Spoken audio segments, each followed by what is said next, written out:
Assalamualaikum warahmatullahi wabarakatuh. Nama Cindy Yuniasaki, NPM 197530, kelas Manajemen Informatika 2A. Di sini saya akan menjelaskan tentang tugas UAP Sistem Basis Data, yaitu dengan judul mendata pasien yang ingin berpergian keluar kota dengan menyertakan surat keterangan sehat. Di sini saya sudah membuat contoh kasus, yaitu PSBB sudah dikeluarkan. Dengan begitu, ada saja setiap orang yang ingin bepergian, maka akan dilakukan tes kesehatan terlebih dahulu. Tes dilakukan di rumah sakit daerah masing-masing. Dokter akan melakukan tes COVID-19 dan hasilnya akan diberikan. Jika hasil tes tersebut positif COVID-19, maka akan dilakukan rawat di rumah sakit atau penanganan lebih lanjut. Jika negatif, akan diisolasi di rumah dengan kebijakan yang sudah dikeluarkan.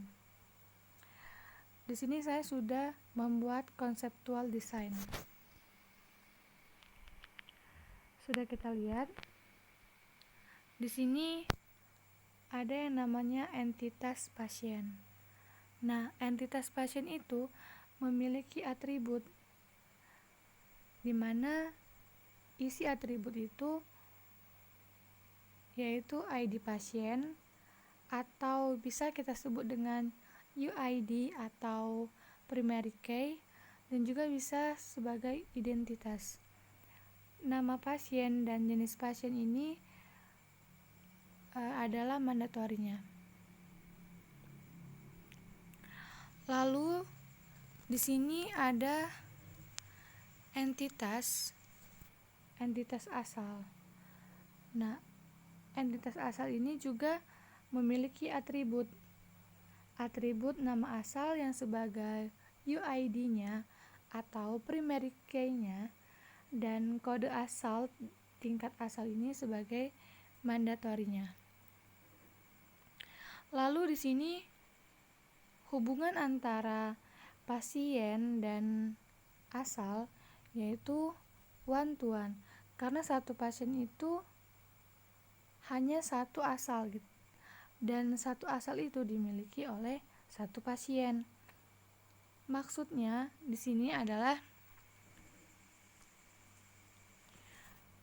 pasien dan asal. Kita contohkan Budi berasal dari Sumatera Selatan. Nah, tidak mungkin Budi juga berasal dari Kalimantan atau Sumatera Barat dan lain-lain. Jadi satu pasien hanya memiliki satu asal. Lalu di sini ada yang namanya surat keterangan sehat. Jadi pasien berasal dari mana, dan jika ia ingin melakukan bepergian, mereka harus melakukan tes dan menghasilkan surat keterangan sehat ini. Untuk surat keterangan sehat ini merupakan atribut yang ada di pasien. Jadi sebelum dinormalisasi seperti ini, surat keterangan sehat adalah opsional di entitas pasien.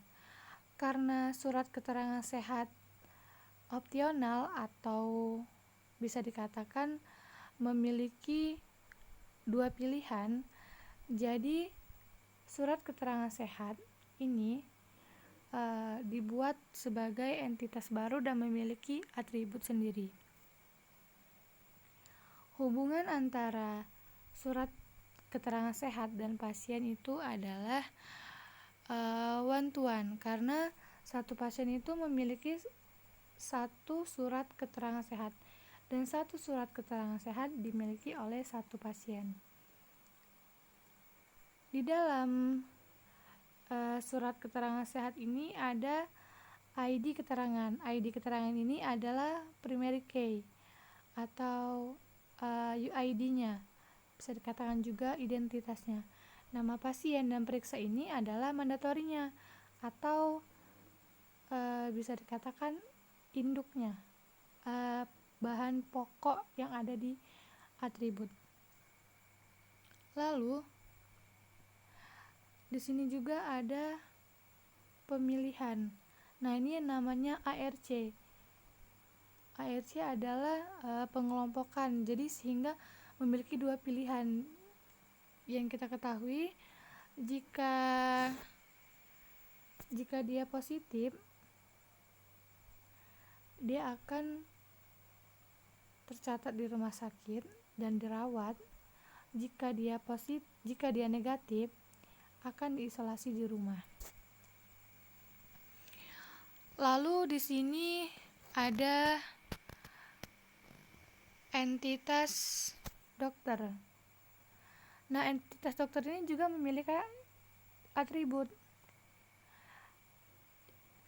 ID dokter ini adalah UID-nya atau primary key-nya atau bisa identitasnya.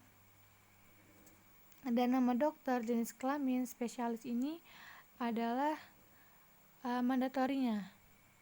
Lalu ini adalah simbol hierarki yang memiliki satu hubungan ke hubungan yang banyak. Lalu apa hubungan dokter ke pasien? Yaitu hubungannya adalah many to one, karena satu dokter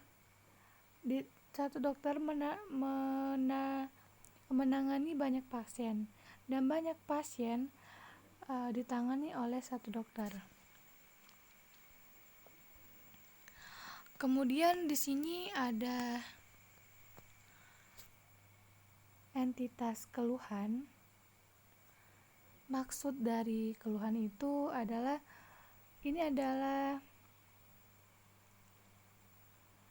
atribut yang ada di pasien. Karena keluhan itu memiliki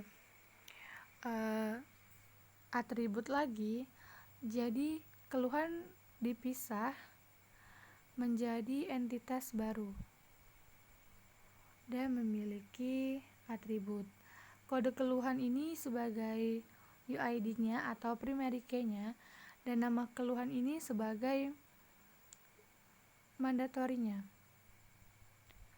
Untuk hubungan antara pasien dan keluhan itu adalah one to many, karena satu pasien mengalami banyak keluhan, dan banyak keluhan dialami oleh satu pasien. Kemudian ada yang namanya entitas penyakit. Entitas penyakit ini tentu mempunyai atribut, dan atribut ID penyakit itu sebagai UID-nya atau primary key-nya, dan nama penyakit diagnosa ini adalah sebagai mandatorinya. Untuk hubungan pasien dan penyakit itu adalah one to many, karena satu pasien memiliki banyak penyakit, dan banyak penyakit dimiliki oleh satu pasien. Kemudian di sini ada yang namanya ARC. Maksudnya pengelompokan sehingga memiliki dua pilihan seperti ini. Jadi ini adalah pengelompokan dan terbagi menjadi dua, yaitu rumah sakit dan isolasi diri di rumah. Lalu ada yang namanya supertype dan subtype. Nah, supertype itu sendiri adalah entitas umum. Ini adalah entitas umumnya, surat keterangan sehat. Dan subtype-nya itu adalah suatu entitas yang merupakan pengelompokan khusus dari supertype tadi, yaitu ini rumah sakit dan isolasi di rumah. Nah, jadi intinya ini adalah entitas umumnya dan ini adalah cabang dari si entitas umum tadi. Kemudian ada yang namanya normalisasi. Nah, di sini bisa kita lihat pasien dan keluhan. Yang pertama, keluhan ini sudah saya katakan sebelumnya adalah sebuah atribut. Nah, atribut yang ada di entitas pasien. Karena keluhan memiliki atribut lagi, maka keluhan akan membuat tabel baru atau entitas baru. Nah, maksudnya akan kita bahas apa itu normalisasi. Normalisasi itu proses pembentukan struktur basis data sehingga sebagian besar data tidak ambigu dan bisa dihilangkan. Kemudian untuk tujuannya sendiri, yang pertama itu untuk menghilangkan kerangkapan data atau duplikat data. Lalu yang kedua untuk mengurangi kompleksitas. Maksudnya suatu indikator atau hubungan di dalam suatu entitas atribut akan mempengaruhi cara bagaimana hubungan ini dikelola. Nah, yang ketiga itu untuk mempermudah permodifikasian data. Untuk mempermudah pemodifikasi data. Nah, jadi kita perbesar. Oke. Karena keluhan tadi ada di pasien dan mempunyai atribut lagi, kita pisahkan, membuat tabel baru agar dia lebih efisien dan termodifikasi datanya. Dan di sini juga ada kode keluhan dan nama keluhan. Kode keluhan ini adalah UID-nya. Kemudian ada yang kedua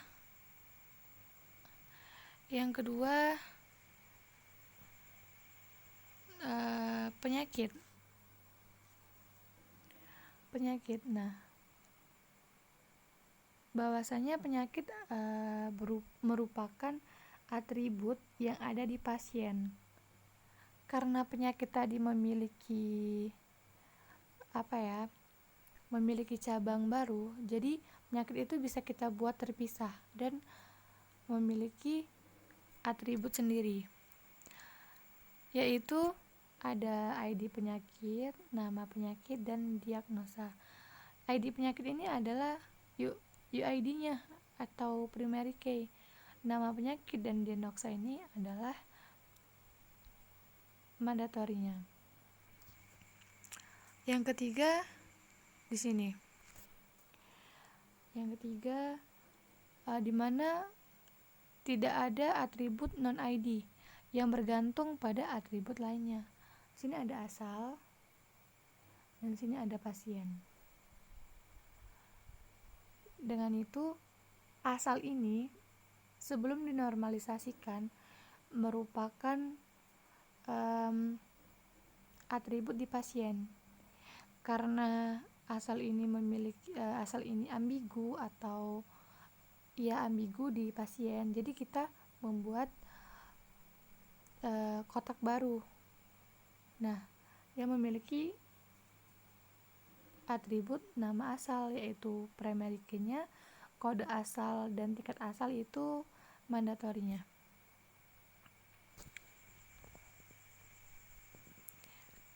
Kemudian di sini ada hierarki. Nah, maksud dari hierarki ini adalah suatu susunan yang bertingkat.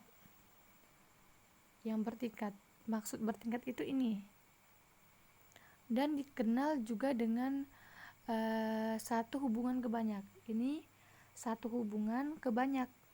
Nih, seperti ini. Jadi saya perjelas lagi. Dokter ini ada di ERD. Nah, dokter ini mencakup. Jadi ada cabang lagi dokter, ada dokter bagian dalam, ada dokter bagian THT, ada dokter bagian bedah. Kalau kita menuliskan ini di ERD itu terlihat tidak kompleks dan tidak termodifikasi. Kemudian di sini juga ada atributnya sendiri dan entitasnya. Nah, di asal juga sama, memiliki hierarki. Jadi satu hubungan ke banyak.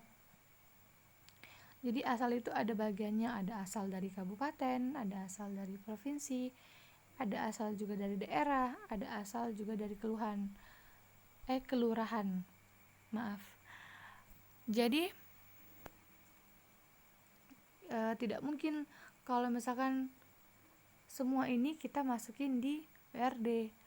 Dengan mempersingkat dan mempermudah kita menuliskan asal dan menambahkan simbol hierarki di ujungnya. Baiklah, mungkin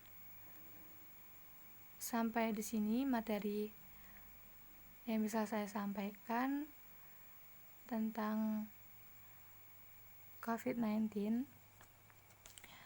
Saya simpulkan bahwasanya kita dapat mengetahui beberapa jumlah data yang tercatat positif COVID-19 di rumah sakit dengan hasil surat keterangan. Saya akhiri. Jika ada salah kata saya mohon maaf, kepada Allah saya mohon ampun. Waalaikumsalam warahmatullahi wabarakatuh.